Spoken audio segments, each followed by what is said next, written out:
আমার পিঠের উপর আপনি যে কোনো ধরনের স্ট্যাম্প লাগিয়ে দিন, আমি পিঠ পেতে দিচ্ছি। অসৎ আর বিশ্বাসঘাতক এই দুটো স্ট্যাম্প আমার পিঠের উপর লাগানোর চেষ্টা করবেন না, ব্যর্থ হবেন। ইতিমধ্যেই যাদবপুর কাণ্ডে উত্তাল রাজ্য রাজনীতি।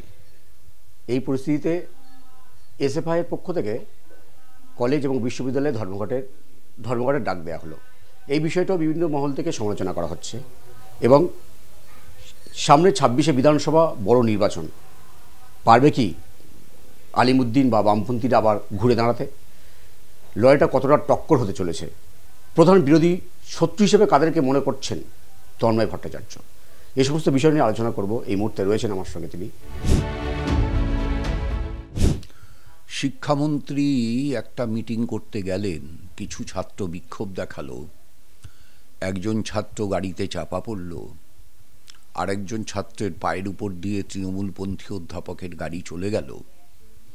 যাদবপুর থানায় বিক্ষোভ হলো, ছাত্ররা কলেজ বিশ্ববিদ্যালয়ে ধর্মঘট করল। কুণাল ঘোষ ইন্দ্রানুজ রায়ের 2011 সালের পোস্ট খুঁজে বের করে এলেন। এইগুলো হচ্ছে এই ঘটনার ওপরের দিকটা। আমি মনে করছি এই ঘটনার একটা গভীর আছে, এবং সেই গভীরটা হচ্ছে এই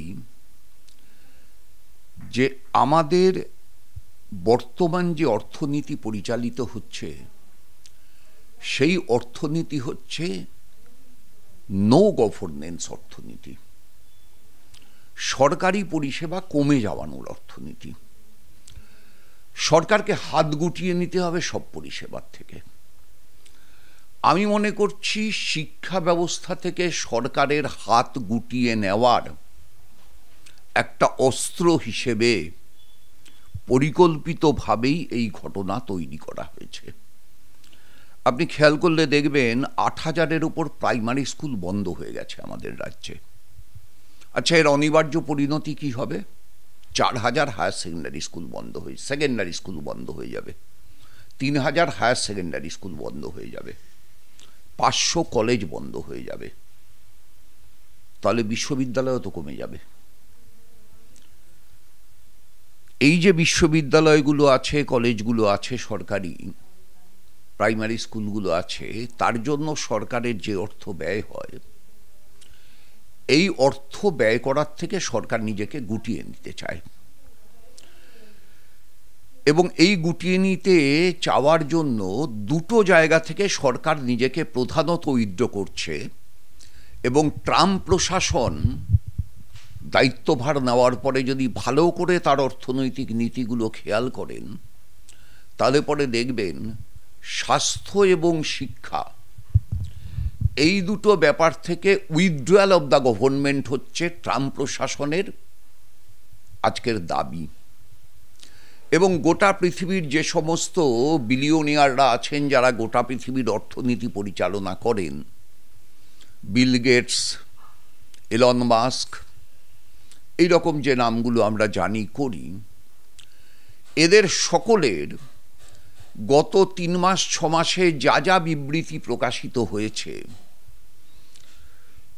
সেগুলোকেও যদি আপনি সারমর্ম করেন, তাহলে দেখবেন যে গভর্নমেন্ট সে কোথায় থাকবে আর সে কোথায় থাকবে না, সেটা একটা ডিটারমাইন করে দেওয়ার ঝোঁক এই বিবৃতিগুলোর মধ্যে আছে।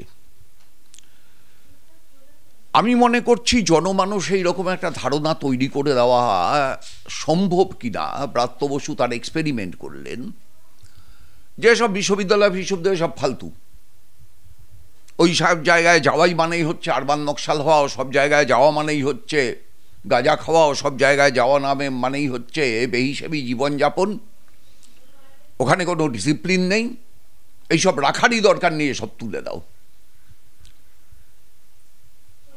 এই যে সব তুলে দাও, withdrawal of the government from each and every sector, specially service sector, এই মোটো নিয়ে যে গভর্নমেন্ট কাজ করে, সেই গভর্নমেন্টের পক্ষে এ ধরনের ষড়যন্ত্র করাটা স্বাভাবিক।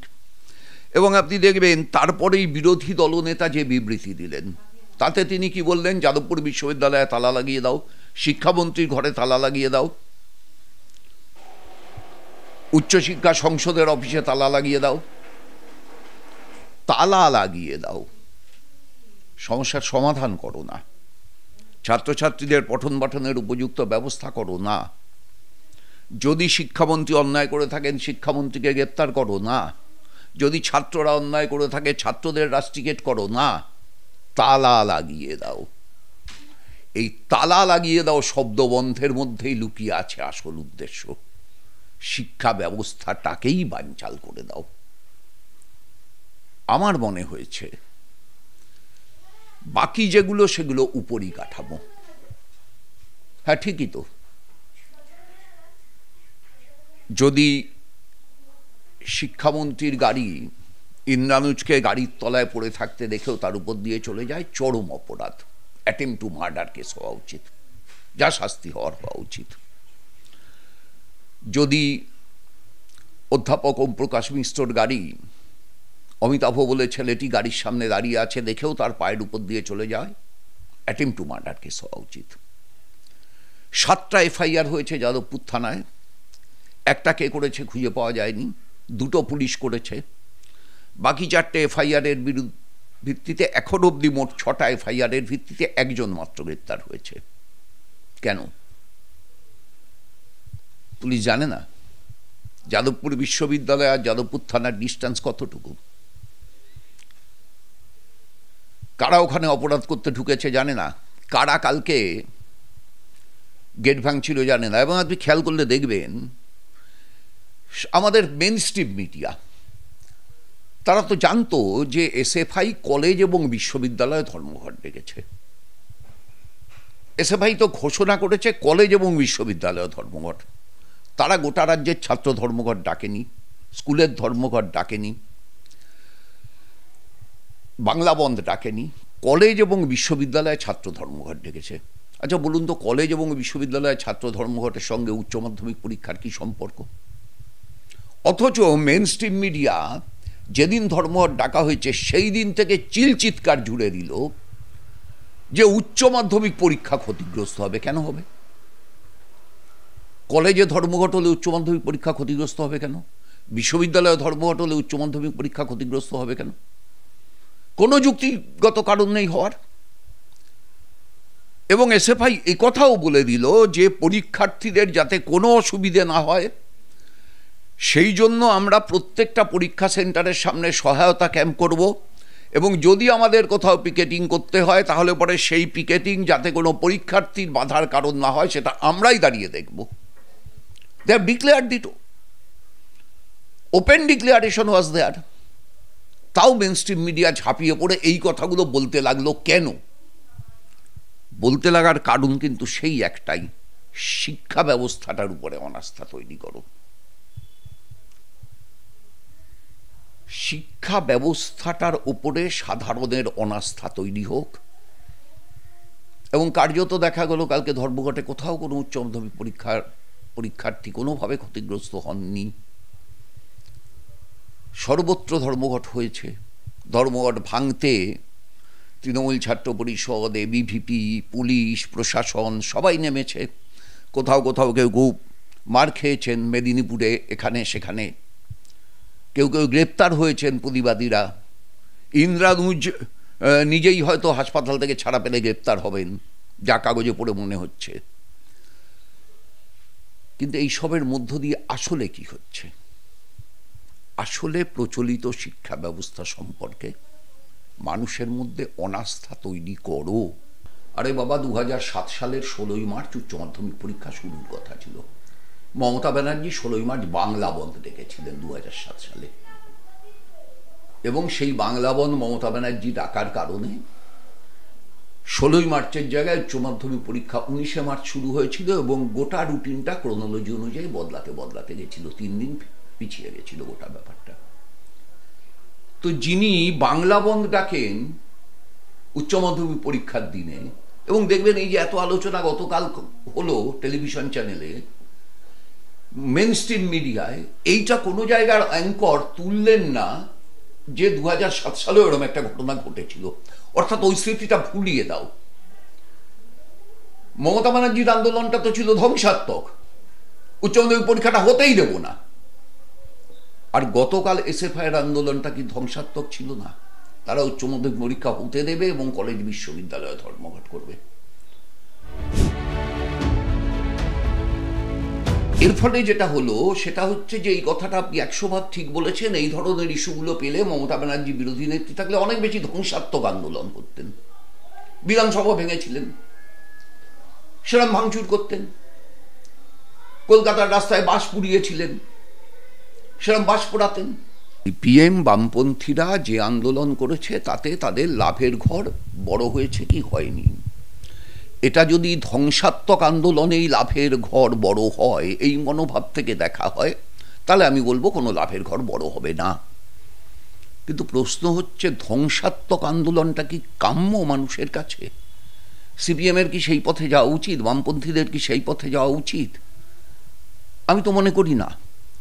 এর প্রত্যেকটা ইস্যুতে বামপন্থীরা যেভাবে রিয়্যাক্ট করার তাদের পক্ষে যা সম্ভব, তাদের সাংগঠনিক শক্তি, তার সবটা করেছেন। আরজি কর আন্দোলন কারো নজরে আসতো নাকি যদি সেদিন মীনাক্ষী, কলতান, ধ্রুবরা গাড়িটা না আটকাতো?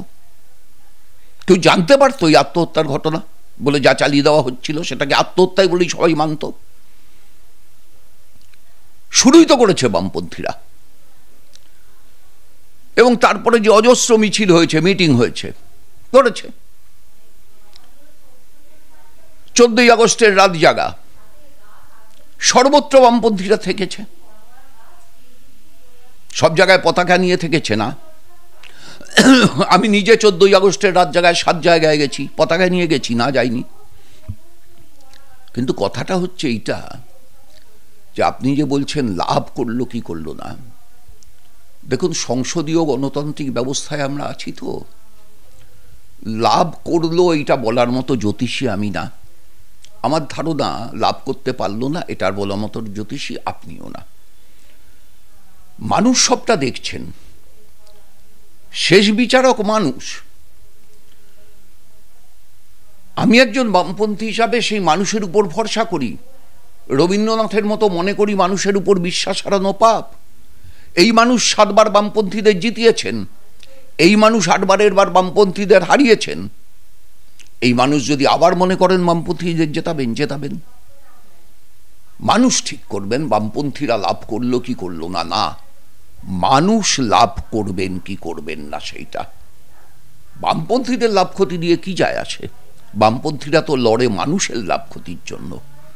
মানুষের জন্য সুস্থ শিক্ষা ব্যবস্থা, মানুষের জন্য সুস্থ স্বাস্থ্য ব্যবস্থা, মানুষের জন্য সুস্থ রেশন ব্যবস্থা, মানুষের জন্য দুর্নীতিমুক্ত প্রশাসন, মানুষের জন্য চাকরিতে এই দুর্নীতির নামে যা চলল তার অবসান, সব তো মানুষের জন্য। মানুষ লাভ করবেন কি করবেন না মানুষ ঠিক করবেন। যদি বলেন উপনির্বাচন হয়েছে তাহলে আপনার কথাগুলো ভ্যালিড। আমি বলছি উপপ্রহসন হয়েছে, আপনার কথাগুলোর কোনো ভ্যালিডিটি নেই। এই যে জামাটা আপনি পরে আছেন, কম্পিউটারে কতগুলো কালার কম্বিনেশন করে কেমিস্ট্রির ল্যাবরেটরিতে একটা সাদা কাপড় ঢুকিয়ে দিয়ে তুলে নিলে পরে নির্দিষ্ট টাইম অন্তর আপনার এই জামাটার এই চেকটা বেরিয়ে আসবে। ওটা কেমিস্ট্রির ল্যাবরেটরিতে পরীক্ষা হবে।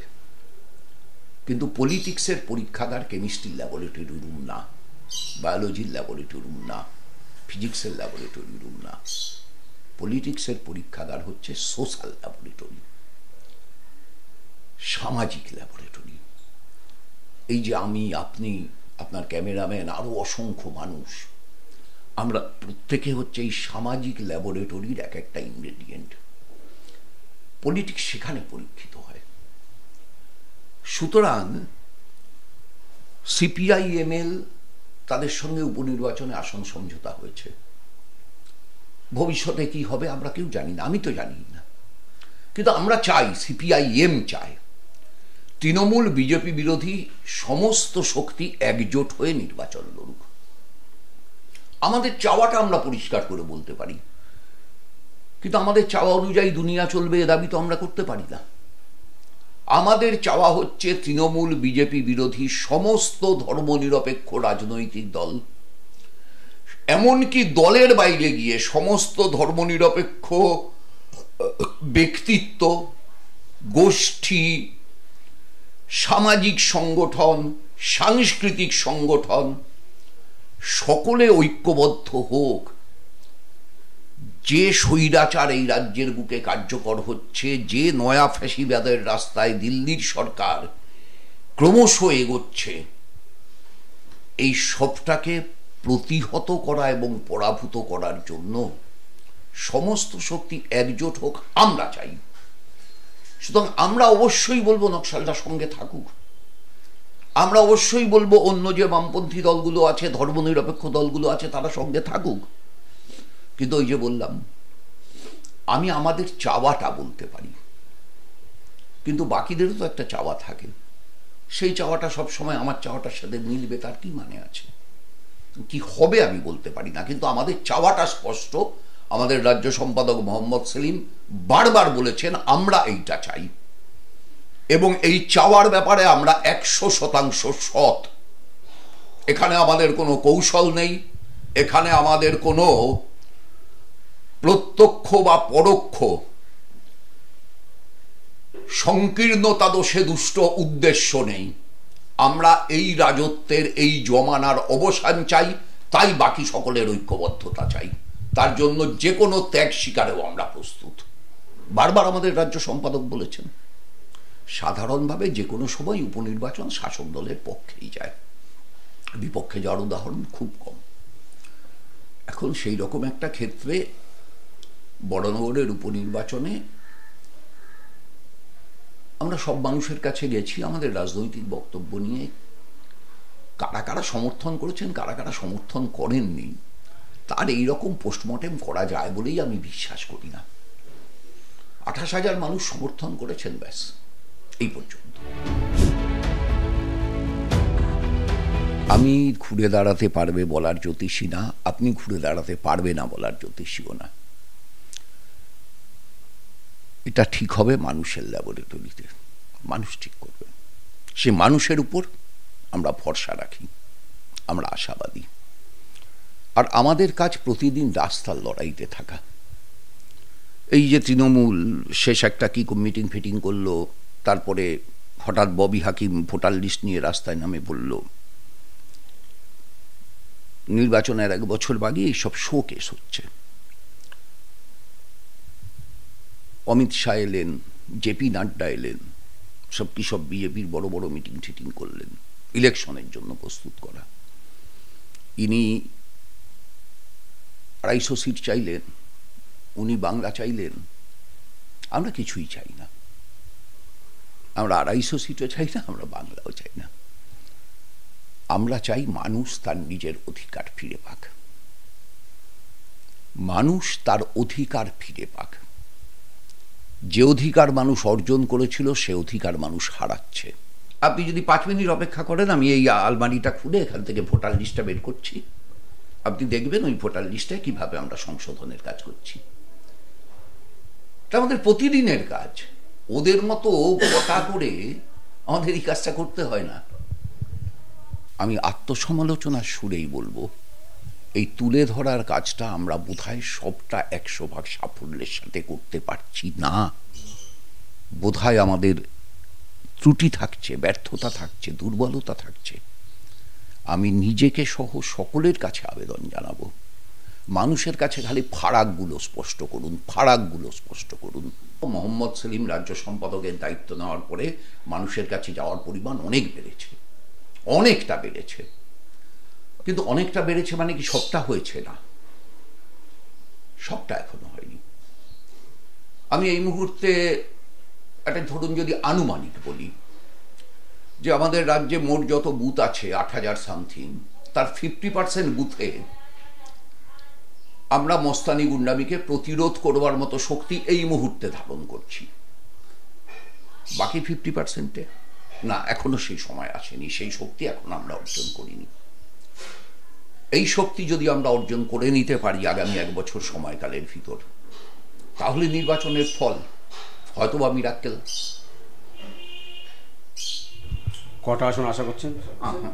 জ্যোতিষী না, জ্যোতিষী না। আমার পিঠের উপর আপনি যে কোনো ধরনের স্ট্যাম্প লাগিয়ে দিন, আমি পিঠ পেতে দিচ্ছি। অসৎ আর বিশ্বাসঘাতক এই দুটো স্ট্যাম্প আমার পিঠের উপর লাগানোর চেষ্টা করবেন না, ব্যর্থ হবেন, ব্যর্থ হবেন। বাকি যা খুশি বলুন আমাকে নিয়ে। কেন কংগ্রেসের স্টলে গেছিলাম, এসইউসি স্টলে গেছিলাম, সেগুলো তো জিজ্ঞেস করছেন না, খালি বিজেপি স্টলে যাওয়াটা জিজ্ঞেস করছেন কেন? এই বছর যাইনি, গত বছরের আগের বছর তৃণমূলের জাগো বাংলা স্টলে গেছিলাম, জিজ্ঞেস করেননি তো কেউ। হঠাৎ এবছর জিজ্ঞেস করছেন কেন? আমি তো জাগো বাংলা স্টলে গত বছর আর আগের বছর গেছিলাম, কেউ তো জিজ্ঞেস করেনি কিছু। এবছর কেন জিজ্ঞেস করছেন? বইমেলায় মানুষ যায় কেন? বই দেখতে তো। তার আমি তো একজন পাঠক এবং নিয়মিত পাঠক, রোজই কোনো না কোনো বই আমি পড়ি। এবং আপনি যদি আমার সঙ্গে আমার লাইব্রেরি ঘরে যান, পাশের ঘরটা আমার লাইব্রেরি ঘর, তাহলে দেখবেন সেখানে রামায়ণ, মহাভারত, গীতা, উপনিষদ, পুরাণ, আবার ওদিকে কোরআন, হাদিস, বাইবেল, বাংলার লৌকিক দেবদেবী, ধর্ম নিয়ে অন্ততপক্ষে 20খানা বই, সব আছে আমার কাছে। 2024 পর্যন্ত 1 বছর বাদে প্রতি বছরের শারদীয় জাগো বাংলা আছে। চলুন আমি আপনাকে 1 মিনিটে দেখিয়ে দিচ্ছি। আমি কিনি তো, পড়ি তো। আরে বাবা, বই যদি না পড়ি আমি জানবো কি করে? আমি যদি উপনিষদে কি লেখা আছে সেটা না পড়ি, তাহলে আমি বিজেপিকে বলবো কি করে, আরএসএসকে বলবো কি করে যে তোমার উপনিষদ বলছে সিন্নন্তু বিশ্বে অমৃতস্য পুত্রা, মানে এই বিশ্বের সবাই অমৃতের সন্তান। আমি যদি ঋগ্বেদ না পড়ি, তাহলে আমি বলবো কি করে পৈল ঋষিকে যে ঋগ্বেদ সম্পাদনার দায়িত্ব দেওয়া হয়েছিল বাকি সব ঋষিমুনিরা মিলে, সেই পৈল ঋষির সম্পাদিত ঋগ্বেদে সেইখানে অগ্নির কাছে বৃষ ভিক্ষা করছে মানুষ ক্ষুণ্ণবৃত্তি নিবারণের জন্য। বলবো কি করে যদি আমি না পড়ি? আমি উন্নত ব্যবস্থার জন্য সিপিআইএম, আমার ইচ্ছে হয়েছে তাই সিপিআইএম করছি, ইচ্ছে হলে সিপিআইও করতে পারি না।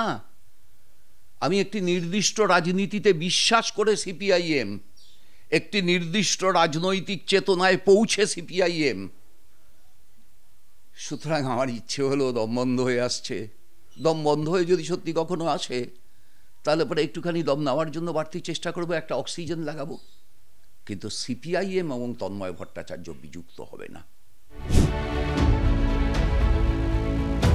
মীনাক্ষী, সৃজন, প্রতিকূর, ধ্রুব, শতরূপ, কলতান, দেবাঞ্জন, সায়ন, দীপশিতা, ঐশী, পৃথা, সবাইকে দারুণ লাগে। ক্যামেরায় রবি দত্তের সঙ্গে বিশ্বজিৎ হালদার, ওঙ্কার বাংলা।